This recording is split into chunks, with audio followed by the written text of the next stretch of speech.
बिस्मिल्लाहिर्रहमानिर्रहीम। अस्सलाम वालेकुम बच्चे, क्या हाल हैं आप लोगों के? ठीक हैं आप लोग का ये आज लॉन्ग क्वेश्चन का तीसरा टॉपिक है और ये तीसरा लॉन्ग क्वेश्चन है जो आप लोगों ने पढ़ना है। और ये क्वेश्चन जो आता है लॉन्ग क्वेश्चन ये है flow of energy in food chain. Flow of energy in food chain कि जो एनर्जी है वो किस तरीके से फूड चेन के अंदर मूव करती है। तो अगर आप लोग देखें तो जो फूड चेन है मेन उसका फूड चेन वो तो हमारे पास मेन सोर्स जो है वो एनर्जी की वो सोलर एनर्जी है। और सोलर एनर्जी जो कि हमारे पास मेन एनर्जी की सोर्स है, हम उसी से ही एनर्जी हासिल करते हैं और फिर वही आगे जो सोलर एनर्जी है वो कन्वर्ट हो जाती है केमिकल एनर्जी के अंदर। और केमिकल एनर्जी फिर एक जगह से यानी कि प्रोड्यूसर से कंज्यूमर में और प्राइमरी से सेकेंडरी में टर्शरी में ये ट्रांसफ़र होती रहती है। तो जो एनर्जी है ये बहुत ही कम मिकदार में जो हम इस्तेमाल करते हैं या पौधे इसको इस्तेमाल करते हैं फोटोसिंथेसिस में सोलर एनर्जी को, इसमें से सिर्फ 1% जो है वो फोटोसिंथेसिस में इस्तेमाल होती है और बाकी जो 99% एनर्जी है वो सॉइल को गर्म रखने के लिए, जो एनवायरनमेंट का टेम्परेचर है उसको मेंटेन करने के लिए, और जो सी के अंदर या बाकी जो रिवर्स में पानी की एवोपरेशन होती है और फिर उसे क्लाउड जो है वो बनते हैं, फिर बारिश का सिलसिला चलता है, तो ये वाटर की जो है उसमें रिसाइकलिंग के अंदर इस्तेमाल होते हैं। जो 1% इस्तेमाल होता है ट्रांसफ़र एनर्जी होती है वो भी फिर आगे पौधे उसको डायरेक्ट यूज़ करते हैं, एनिमल उसको डायरेक्ट यूज़ नहीं कर सकते।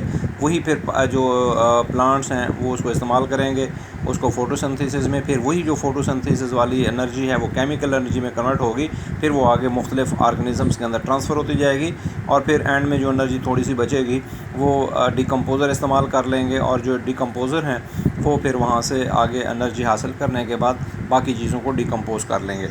ये जो हमारे पास एनर्जी का ये साइकिल है, ये मूवमेंट करता है एक जगह से दूसरी जगह पे, तो इसी तरीके से जो मिनरल हैं वो भी इसी से रिसाइकिल होते हैं, क्योंकि जो फोटोसिंथेसिस होती है वो फोटोसिंथेसिस होगी तो ग्लूकोज बनेगा, ग्लूकोज के बाद फिर वो सेकेंडरी मेटाबॉलिज्म्स होते हैं जिसमें प्रोटीन बनेगी, अमीनो एसिड बनेंगे, बहुत सारे डीएनए और आरएनए, बहुत सारे डीएनए और आरएनए बनेंगे। तो ये जो मेन है इसका वो रिसाइकलिंग, इसमें एनर्जी के साथ दोनों चीज़ें होती हैं। एक एनर्जी भी रिसाइकिल होती है, एनर्जी ट्रांसफ़र होती है, रिसाइकिल नहीं होती, बल्कि वो जो है जो बाकी मिनरल्स हैं वो रिसाइकिल होते हैं। तो हमने इसके जो क्वेश्चंस हैं इसको ये मुख्तलिफ़ हेडिंग्स दिए हुए हैं।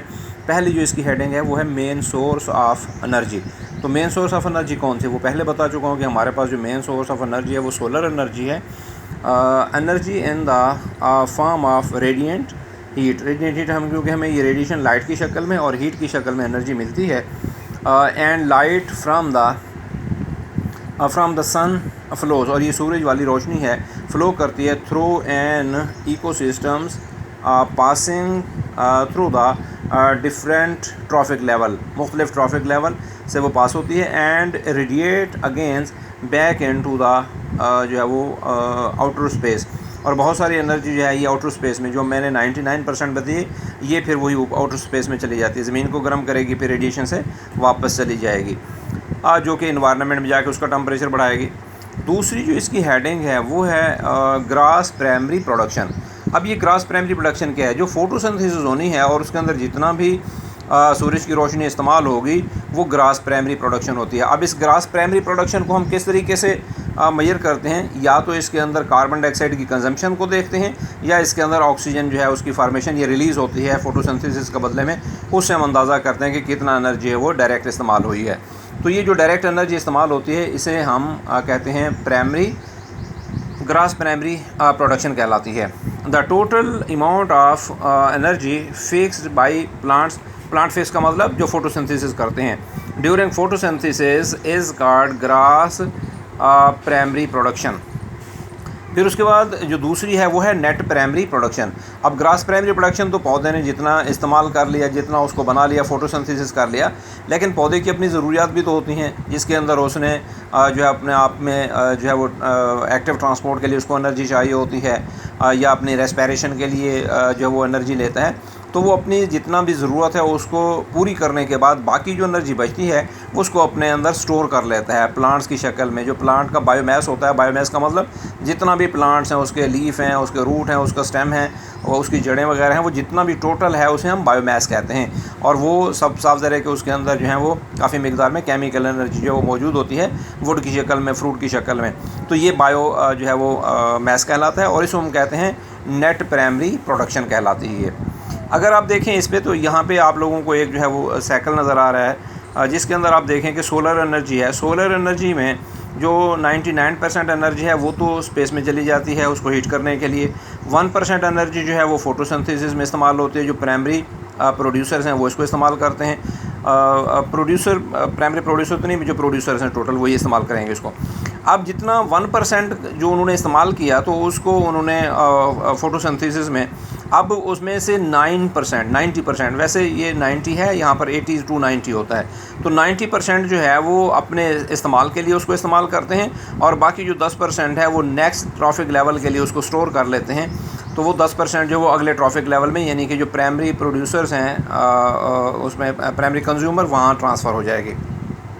अब ये जो इसके अंदर ट्रांसफ़र हो रही है दूसरे ट्रॉफिक लेवल में कंज्यूमर हैं, जिसको हमने कहा है कि ये इसमें से जो वहाँ पे 100 थी तो 10% इसके अंदर थी, बाकी जो है वो सारी उसने इस्तेमाल कर लिया। अब 10% में से भी अगर आप देखें तो इसमें से जो 9% है वो जो कंज्यूमर हैं वो अपनी रेस्पिरेशन में इस्तेमाल करते हैं, अपने प्रोसेस के लिए इस्तेमाल करते हैं, और बाकी 1% जो वो अपने अंदर जमा करते हैं, बायोमास में अपना वज़न बढ़ाते हैं, और वही जो उनका बायोमास होता है वो आगे ट्रांसफ़र हो जाता है जो डिकम्पोज़र के लिए। तो सिर्फ 1% जो है वो डिकम्पोज़र तक पहुँचेगा, और ये डिकम्पोज़र हैं फिर उसको डिकम्पोज़ करके उसके अंदर जो एनर्जी होती है वो एनर्जी अपने इस्तेमाल के लिए रख लेते हैं, और बाकी उसके अंदर कार्बन, हाइड्रोजन और नाइट्रोजन जो भी केमिकल्स होते हैं उसको एटमॉस्फेयर में भेज देते हैं। और यही चीज़ें आप देखें कि यहाँ पर डिकम्पोज़र हैं जिन्होंने डिकम्पोज़ किया, वो एटमॉस्फेयर में उन्होंने मिनरल्स को जो है वो उसको मिनरल्स लिखा हुआ है, मिनरल एलिमेंट्स इन फीसेस हैं, एक्सक्रीटरी एंड जो है वो डिके प्रोडक्ट्स हैं, वहाँ पर दोबारा ये रिसाइकल होके फोटोसिंथेसिस के अंदर इस्तेमाल हो जाते हैं। तो ये एनर्जी भी ट्रांसफ़र हो रही होती है और साथ साथ में जो मुख्तलिफ इसके अंदर मिनरल्स हैं वो भी रिसाइकल हो रहे होते हैं। फिर उसके बाद नेक्स्ट जो है वो अगर आप देखें इसको तो वो है इसके अंदर नेक्स्ट हेडिंग है amount of energy used in photosynthesis. भी फोटोसिंथेसिस में कितना एनर्जी इस्तेमाल होती है पहले बता चुका हूँ कि इसके अंदर 1% जो है, about 1% of the total energy from the sun is trapped by the producers in an ecosystems. The remaining 99%, बाकी जो 99% एनर्जी है सूरज की वो कहाँ जाएगी? Of solar energy is used, वो इस्तेमाल हो जाती है टू एवोपरेट वाटर, जो कि पानी को एवोपरेट करने के लिए इस्तेमाल होती है। To evaporate water, heat of soil, ज़मीन को गर्म करने के लिए इस्तेमाल होती है। And is then lost to the outer space, और फिर बाकी जो आउटर स्पेस में चली जाती है। अब है transfer energy in the trophic level, कभी एक ट्रॉफिक लेवल से दूसरे ट्रॉफिक लेवल में जब एनर्जी ट्रांसफ़र होती है तो वो भी बता चुका हूँ कि 80 से 90% जो है वो एनर्जी वो ख़ुद पौधा या जो इस्तेमाल कर रहा होता है ट्रॉफिक लेवल में वहाँ इस्तेमाल हो जाती है। बाकी 10% या इससे थोड़ी सी जो है वो ज़्यादा जो वो एक लेवल से दूसरे लेवल में इस्तेमाल होती है या ट्रांसफ़र होती है। एज़ एनर्जी इज़ ट्रांसफ़र्ड, जैसा कि आप लोग देखते हैं कि एनर्जी जो है वो ट्रांसफ़र होती है from one trophic level to the next, एक ट्रॉफिक लेवल से दूसरे ट्रॉफिक लेवल में ट्रांसफ़र होगी। From producers to primary consumer, primary producer, from the producer to primary, producer तो पौधे हो गए, प्राइमरी कंज्यूमर जो डायरेक्ट पौधों को इस्तेमाल करते हैं वो प्राइमरी कंज्यूमर हो गए, जो प्राइमरी कंज्यूमर को इस्तेमाल करते हैं वो सेकेंडरी कंज्यूमर हो गए, और जो सेकेंडरी कंज्यूमर को यूज़ करते हैं वो टर्शरी कंज्यूमर होते हैं, और टर्शरी को यूज़ करने वाले क्वार्टनरी होते हैं। तो ये सीरीज़ आगे चलती रहती है। अच्छा, एक बात यहाँ और भी बता दूं कि जितना ये ट्रॉफिक लेवल ज़्यादा होंगे उतना ही एनर्जी जो एंड में है वो कम से कम एनर्जी पहुँचेगी, क्योंकि ज़्यादा से ज़्यादा एनर्जी जो है वो ये इस्तेमाल हो जाएगी। अगर कोई फूड चेन छोटी है, 2 या 3 ट्रॉफिक लेवल की है, तो एनर्जी मैक्सिमम जो है आखिरी लेवल तक पहुँच जाएगी। और अगर ट्रॉफिक लेवल ज़्यादा है, 6 या 7 फूड चेन उसमें ट्रॉफिक लेवल्स हैं ऑर्गेनिजम्स के अंदर, वो ट्रांसफ़र होना है, तो वहाँ पर एंड में जो है वो बहुत ही थोड़ी मिकदार जाके ट्रांसफ़र होगी और बचेगी उसको, जो वहाँ पर आगे सप्लाई होगी। तो इस तरीके से ये जो एनर्जी है, इसमें से जिस तरह बता रहा हूँ कि 80 to 90% जो है ऑफ द ओरिजिनल एनर्जी इसमें से बाई प्रोडक्ट बनता है। अच्छा, इसको मैं दोबारा देख लेता हूँ। As energy is transferred from, जैसा कि एनर्जी ट्रांसफ़र होती है one trophic level to the next, एक ट्रॉफिक लेवल से दूसरे में, from producers to primary consumers, between 80 to 90% of the original energy is heat as by product of respiration. अच्छा, ये बाई प्रोडक्ट ऑफ रेस्पिरेशन का मतलब क्या होता है? ये देखें, हम जब एनर्जी हासिल करते हैं, हमारी बॉडी के अंदर रेस्पिरेशन होती है, तो उस रेस्पिरेशन के बदले में दो चीज़ें बनती हैं। एक बनती है ATP यानी कि एडिनोसिन ट्राइफॉस्फेट बनती है, जो हमारे सेल को एनर्जी प्रोवाइड करती है, और दूसरी बनती है हीट एनर्जी, जो हमारी बॉडी को वार्म रखती है, बॉडी को गर्म रखती है, और ख़ास तौर पर ये जो वार्म ब्लडेड होते हैं उनके लिए ये ज़्यादा से ज़्यादा इस्तेमाल होती है। अच्छा, एक अंदाजे के मुताबिक जो है ये देखा गया है कि जो एनर्जी टोटल हम इस्तेमाल करते हैं, मतलब ग्लूकोज इस्तेमाल करते हैं, तो उसमें से ग्लूकोज 1 ग्राम इस्तेमाल करेंगे तो उसमें से जो एनर्जी ATP उससे प्रोड्यूस होगी वो 41% होगी, और जो उससे हीट प्रोड्यूस होगी वो 49%, तकरीबन इतना हीट जो प्रोड्यूस होती है। तो 50 से ज़्यादा जो फूड होती है हमारी, वो हीट में प्रोड्यूस हो जाती है, हीट प्रोडक्शन बनाने में इस्तेमाल होती है, और जो कि हीट फिर हमारी बॉडी से मुख्तलिफ जो है वो बॉडी इन्वायरमेंट के अंदर चली जाती है, जो एटमॉस्फेयर में चली जाती है, जो ज़ाय हो जाती है, जिसको हम इस्तेमाल नहीं कर सकते हैं। तो इस तरीके से ज़्यादा जो हमारी एनर्जी है वो ज़ाय हो जाती है हीट की शक्ल में। तो हम इस हीट को मतलब बाई प्रोडक्ट कहते हैं, जो हमें रेस्पिरेशन के बदले में मिलती है। तीसरा, इसके बाद नेक्स्ट हेड है कंटिन्यूस सप्लाई ऑफ एनर्जी, कि भी एक एनर्जी जो है वो तो रिसाइकिल होती नहीं है, वो तो एक जगह से दूसरी जगह पे ट्रांसफ़र होती है, बाकी चीज़ें तो रिसाइकिल हो जाती हैं, मिनरल वगैरह। तो ये कहाँ से? ये मुसलसल जो हमारे पास सोर्स है, ये सूरज की रोशनी है, जो मुसलसल हमें एनर्जी प्रोवाइड कर रही है, और जैसे ही एनर्जी मतलब है अगले दिन फिर वो एक नया फ्लक्स आ जाता है, मुसलसल एनर्जी हमें प्रोवाइड होती रहती है। अगर कहीं ये रोशनी या सूरज की रोशनी जो ख़त्म हो जाएगी, तो फिर हमारा जो एनर्जी का ट्रांसफ़र है वो भी ख़त्म हो जाएगा, और पूरा सिलसिला जो वहाँ रुक जाएगा, सीज़ हो जाएगा। However, a continuous flux of energy from the sun prevents ecosystems from running down।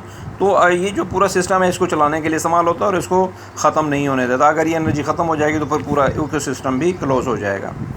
फिर इसके बाद एक छोटा सा हेडिंग है पिरामिड ऑफ एनर्जी। पिरामिड कहते हैं जो मुख्तलिफ मीनार बने होते हैं, और उन मीनार्स में फिर नीचे अगर देखें तो वो उसकी बुनियाद ज़्यादा चौड़ी होती है, फिर ऐसा ऐसा ऊपर जो है वो तंग होते जाते हैं, और फिर जाके एक जो है वो छोटी के ऊपर जो उसके तीनों लाइनें हैं वो जो मिल जाती हैं। तो मैंने यहाँ पर इसकी डेफिनेशन आप लोगों को लिख दी हुई है, ये देख लें कि ए पिरामिड क्या होते हैं। A pyramid is a structure with triangular sides meeting at the top, कि ये 3 साइड्स होती हैं जो नीचे से स्टार्ट होती हैं, वो ब्रॉड होती हैं, लेकिन ऊपर जाके वो एक पॉइंट में मिल जाती हैं, एक पॉइंट में इकट्ठे हो जाती हैं, इसे हम पिरामिड कहते हैं।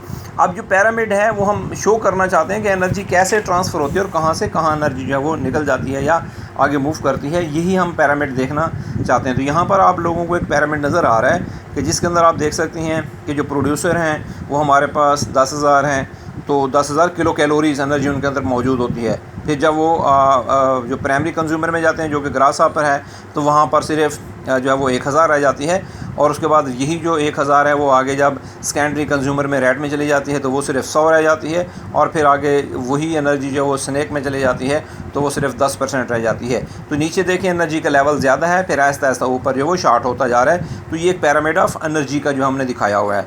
इसी तरीके से आप जो है वो pyramid of animals, pyramid of plant, मतलब ये सारा इसके आप बना के ग्राफ बना के इस तरीके से पिरामिड शो कर सकते हैं। ए पिरामिड ऑफ एनर्जी, हमने पिरामिड ऑफ एनर्जी का बनाना है, तो a pyramid of energy can be constructed showing energy transfer. कोई भी हम एनर्जी पिरामिड बना के एनर्जी ट्रांसफ़र शो कर सकते हैं in a community of an organism, किसी भी कम्युनिटी के अंदर जहाँ एक से ज़्यादा स्पीशीज़ जो रहती हैं वहाँ पर एनर्जी मूव करती है एक जगह से दूसरी जगह पे। ये मैंने हेडिंग दिया हुआ है जिसमें ट्रॉफिक लेवल है, फिर एग्जांपल ऑफ ऑर्गेनिज्म है, फिर आगे जो है वो एनर्जी का दिया हुआ है कि किलो कैलोरीज दी हुई है पर मीटर स्क्वायर पर ईयर। ये जो पिरामिड है इसको आप शो करेंगे किलो कैलोरीज़ में पर मीटर स्क्वायर और पर ईयर के अंदर कि ये जो हमें एनर्जी मिलती है सालाना मिलती है। यहाँ पर एक नीचे और भी दिया हुआ कि जो एनर्जी होती है at each trophic level from, ये अगर देखें तो ये तकरीबन कोई 10 लाख बनता है कैलोरीज ऑफ जो है वो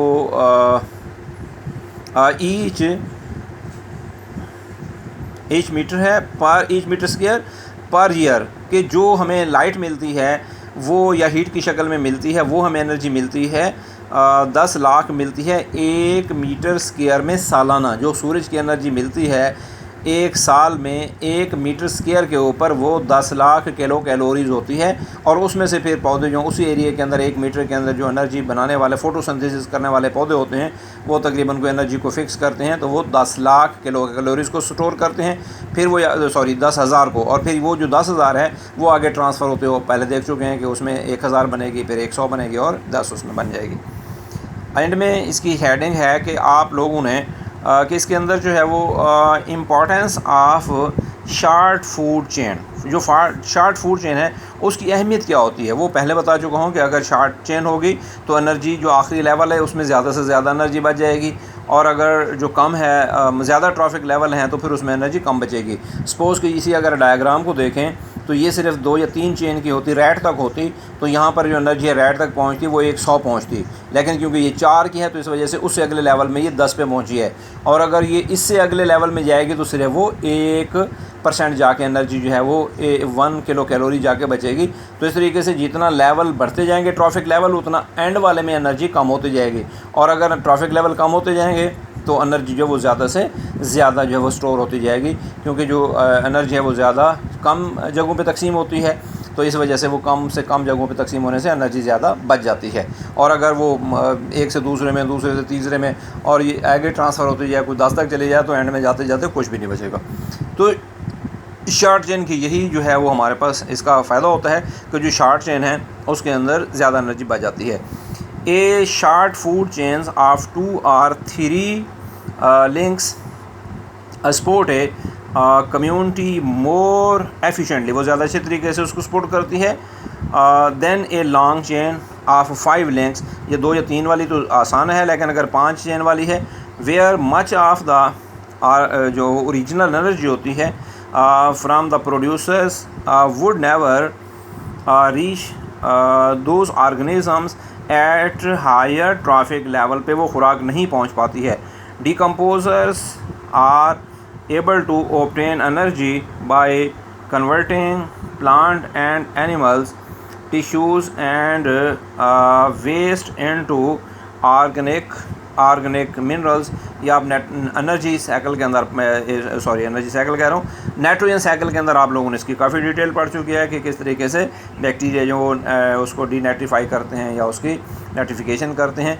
तो ये इस तरीके से जो हमारे पास ऑर्गेनिज़म्स हैं वो एनर्जी को ट्रांसफ़र करते हैं, और एक जगह से दूसरी जगह एनर्जी जो है वो ट्रांसफ़र होती जाएगी, और एंड में कम से कम एनर्जी बच जाती है। डीकम्पोजर्स वो ऑर्गेनिज़म्स होते हैं जो प्लांट्स और एनिमल को डीकम्पोज करके उससे एनर्जी ले लेते हैं, और फिर बाकी जो मिनरल है उसको रिसाइकल करके एटमॉस्फेयर में भेज देते हैं, फिर वो दोबारा एक नए साइकिल के लिए इस्तेमाल होते हैं, जैसे कि दोबारा फोटोसिंथेसिस होती है तो वहाँ पर वो दोबारा बार बार चीज़ें इस्तेमाल होती रहती हैं। और ये मेन काम जो है ये डीकम्पोजर्स का ही है, जो चीज़ों को ब्रेक डाउन करके इस्तेमाल करते रहते हैं एनवायरनमेंट के अंदर।